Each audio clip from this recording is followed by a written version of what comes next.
Hi, Babushka. Hi again.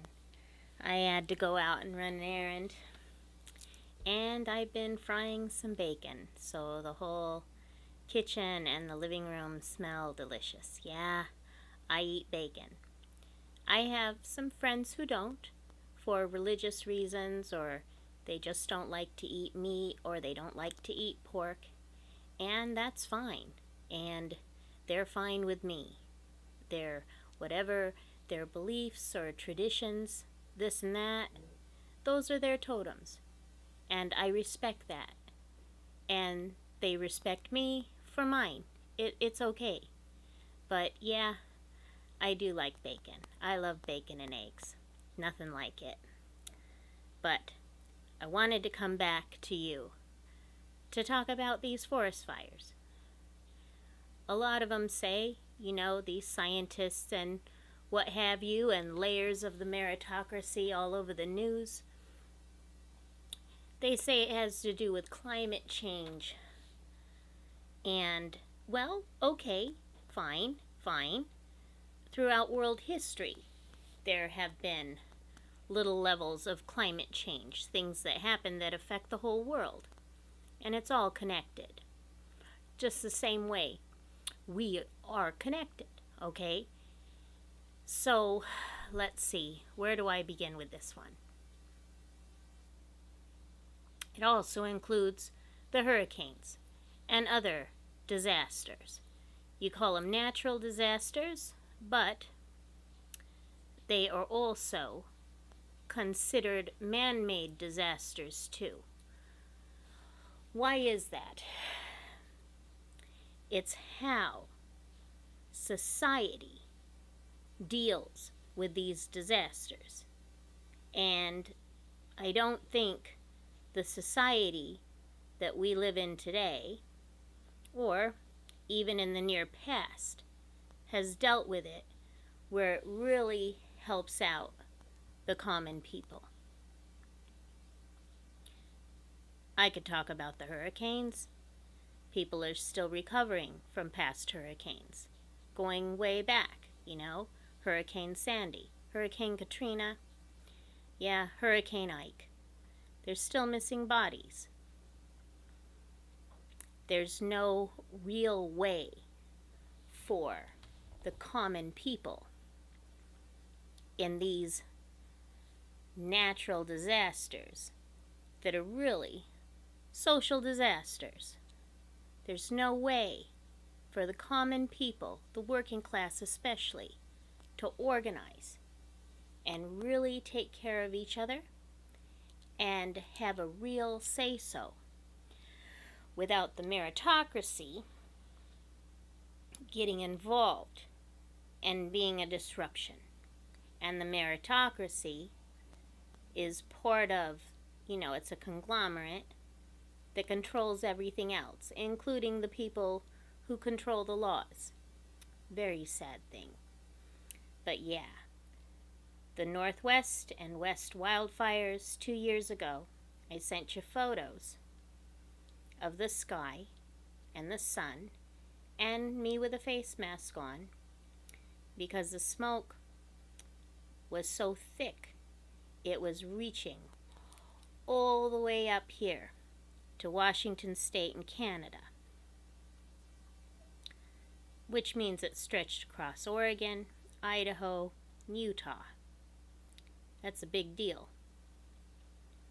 And now, let's see here, because I took a lot of notes. I got a lot of this in my head because I study with elders and really intelligent people from all walks of life who have regular working jobs like me. Or if they're a level up, they respect people like me. We study this, but these folks know a lot, and they have records going all the way back, how it affected people.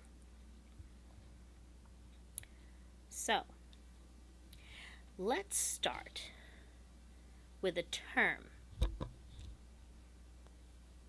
Speaking of the meritocracy and what people might see on the news, you might get bits and pieces of truths, but they have a way of twisting it around I'm not saying they won't come up with stuff that might be truthful later, or you find little bits and pieces. You want to look at everything. We'll see how it goes. The term is confirmation bias. Okay? That's an important term. Here's its definition. I don't think I need my glasses for this. It's the tendency to interpret new evidence as a confirmation to one's existing beliefs and theories. So, it seems like on the news, mostly, depending on what you watch, they want to corral people into thinking it has everything to do with climate change and the environment. Like I said before, I'm not denying that. But there's a lot more to it than that. See, about 100 years ago, even before that, because there's always been fires around this area and other areas of the world. It's a natural phenomenon. Could be tied into one of the ways that human beings discovered fire and learned how to manage it and how they interpreted it back then. But back in the day, even in native mythology here and all over the United States, Canada, you know, there's stories within the mythology. This goes way back, and I'll tell you later on in other stories about stuff that went down here that had to do with the Bridge of the Gods, the Cascade Mountain Range, you know, Crater Lake that was once a mountain called Mount Mazama. Big explosions, big fires. But let's go back. About 100 years ago or so, in fact, longer than that, there were intense forest fires out here, depending on what the winter was like and all kinds of factors. Northern California and Southern Oregon especially. That is true. Y'all can look that up. It's so true. So, around 1900 or so, there were still people from the east coming across the United States, either to settle in the middle area or to settle all the way over here, for whatever reasons, usually for jobs, okay? To find a new land, whatever. Whether that's right or not, I'm not going to argue with it or against it. I have mixed feelings about the whole thing, but it happened. So we move on. But there were early conservationists back in the day, during the time even before a president called Theodore Roosevelt. You know him for the teddy bear, okay? And he wrote a lot of books. And back then, he was a Republican. But back then, and for a long, long time, people don't believe me on this, but there's receipts. All you got to do is look it up. The Republican Party used to be the so-called Liberal Party. Democrats were conservative, okay? Hard pill to swallow, but they did a switch during the Great Depression. That's another story. We'll get into that later. Whether it matters or not, I don't think it really matters, because a lot of things with these political parties had to do with money and power. Fighting over it, grabbing on to whatever, and steering people and corralling them to think what they want them to think, okay, for whatever reason, and making all kinds of promises, proving, too, that they had a lot of moxie, and why, and the this and the that. And blaming other groups of people for the problems of society, whether it is their nationality or their religion. Anyways, we'll stop there. It'll make me go off on a tangent. I'm known for that. Young people find it hilarious. But it gets people thinking. And you know what? They have a say-so, and they get me thinking too. It's a wonderful thing to learn from other people and what they have to say. You know? We're all important, including you. You got a say-so, and you know a lot. You teach me a whole lot. But the forest fires. Okay, there's the Peshtigo Fire of 1871. Huge, huge thing. Okay? Oh, big, big. Almost like an explosion. You have these conservationists that come up. They want to try and take over. There's a guy, and you can look him up. His name is Franklin Hugh. His thing wasn't so much about the environment and how it affects humanity or human need. His thing was about conserving the timber for the motor production for profit. And then you got all these, I don't know, you could call them industrial capitalists within the timber industry who wanted to keep that money flowing. So, they installed laws at the same time through laws being passed through Congress back then. They began, here we go, the national forest stuff, okay? To make national forests in the United States. This especially affected, every state. Now, 1910. Let's go to 1910 here. You can look this up. It was called the Big Blow Up, 1910. It involved the states of Montana, Idaho, Washington, and California. Doesn't mention Oregon. Oh yeah, it does. It mentions a little bit in Oregon. It affected everybody in this region. So,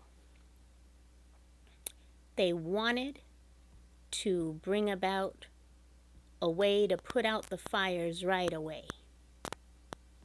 They put in a ton of money into this national forest stuff and making them a place for people to hike, for people to camp out, for people to explore.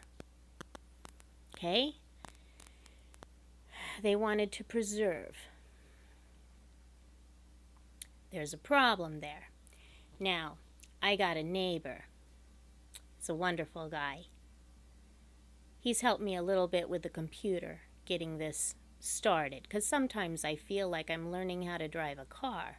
I was off the grid for about 10 years when it came to computers. But sometimes I feel like I'm driving a car, and all I've done is stuck the key in the ignition. I still have a lot of learning to do. But this guy, he's helped me a little bit. But when he started going to the University of Washington, his first goal for a degree was to have a degree in forestry. He has a degree in accounting, but he has a lot of friends who work for the Forest Service out here. And he kept his notes and talked to a lot of professors. Another end or angle of the meritocracy. The know-it-alls. Not that that's a bad thing. But when you have confirmation bias, it can be a problem. Because, like I said before, you have to look at things dialectically from all angles and all walks of life, okay? So they instilled laws where whenever a fire happens, you have all these firemen, Forest Service people, da-da-da-da-da-da, put it out, put it out, put it out. It's all about safety, okay? We want to conserve. We want, to preserve the forest. And it also ties into private companies like the BLM, who grow trees like a crop, But when I worked for the Forest Service through that youth corps, after they would clear cut a plot of private land, this has nothing to do with the national lands, but a large piece of private land owned by a large company, they would often set it on fire. What it does is it replenishes the soil. Then, as I said in a previous video, people like me would go in and dig trails and get it ready to make it easy for the planters to replant trees, and so on and so on and so on. And then farmers, a lot of skilled farmers will tell you, after you have a certain crop for a few years, you want to set that field on fire, and you have people out there to put it out safely and deal with it. It's a way of cleaning the soil. It's a way of putting nutrients back in the soil, and it works, okay? But over about 100 years now, all this duff and fallen trees, and as I said a joke to you one time, the dead Sasquatch, dead animals, debris, and then you have layers of needles and leaves. You can call that duff.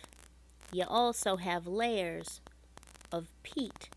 Now, peat is a type of organic soil.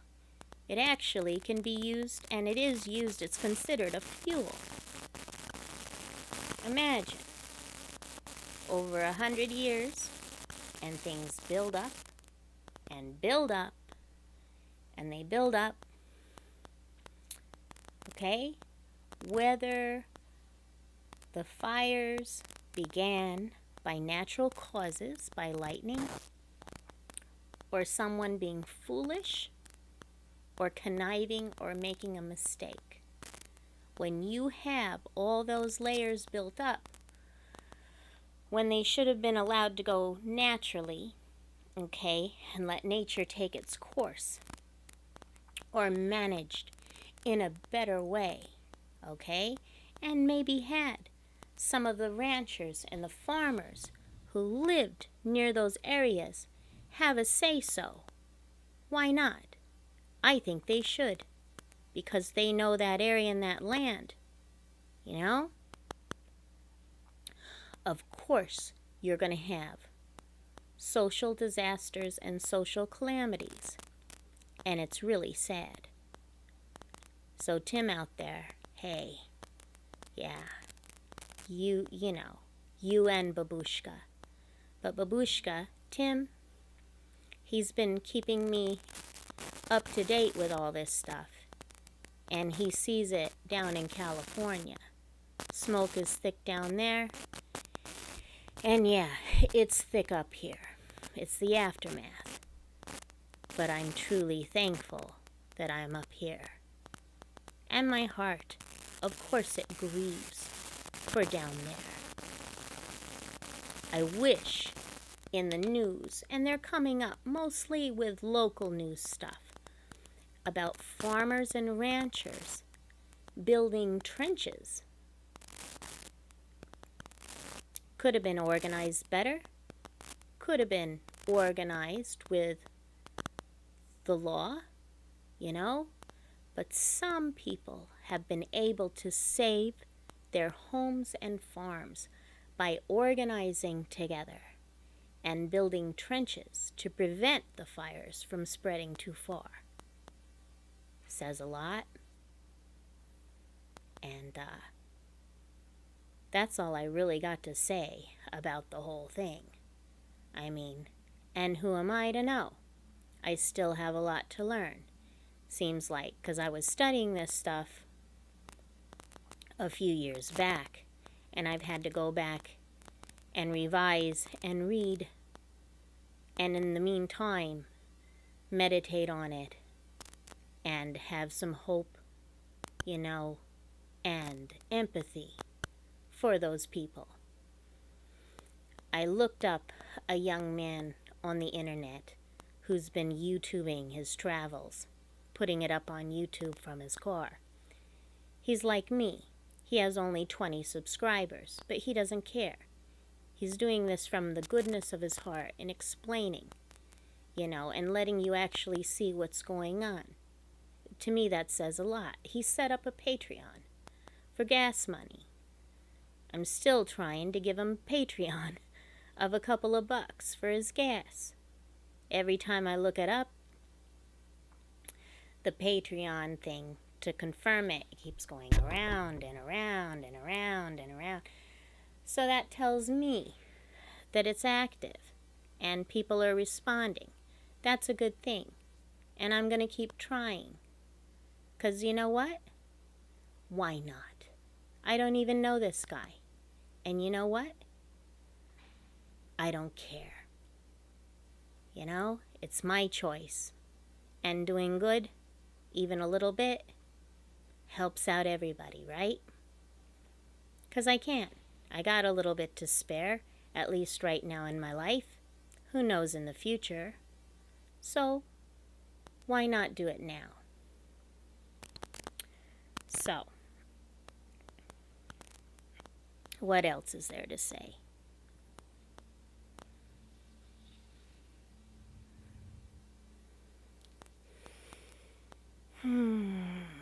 Oh yeah, it's hit. More than 1 million acres has been destroyed down in Oregon alone. It's a lot of shiza. And that's like 10% of the population. We're going to see how people organize. And, you know, could be churches, could be community centers. They could be having some town hall meetings. And then I've been hearing stories of other families opening their doors to other families. And why not? Especially in an economic crisis. And yeah, this is an economic crisis we're in. There's been a little bit of spurts and stuff of jobs. But with what kind of pay? And what kind of benefits? You know? Not good enough. Not in my opinion. And not in a lot of other people's opinions. We'll see how it goes. And thank you so much for reaching me out about it. You're a wonderful daughter, a wonderful woman. And Tim out there, you're a wonderful guy. And Tombo, you're a wonderful guy too. And everybody else who might be watching this. Anyways, I gotta get going. I gotta go to bed. I might work on some art later on today. So, every moment counts. Gotta organize my time. I love you, Babushka. Take care. And I'll talk to you later. Don't forget to ring the bell for me. Yeah, look up Teddy Roosevelt. He wrote that good book, The Wilderness Hunter. He wrote some good stuff, but he also did some crappy stuff too. Someday I'll explain to you the story of Mother Jones and how that conservation president how he was terrible towards children who were working in factories back in the day, who had to go on strike just for the right to go to school. Okay? I love you, sweetheart.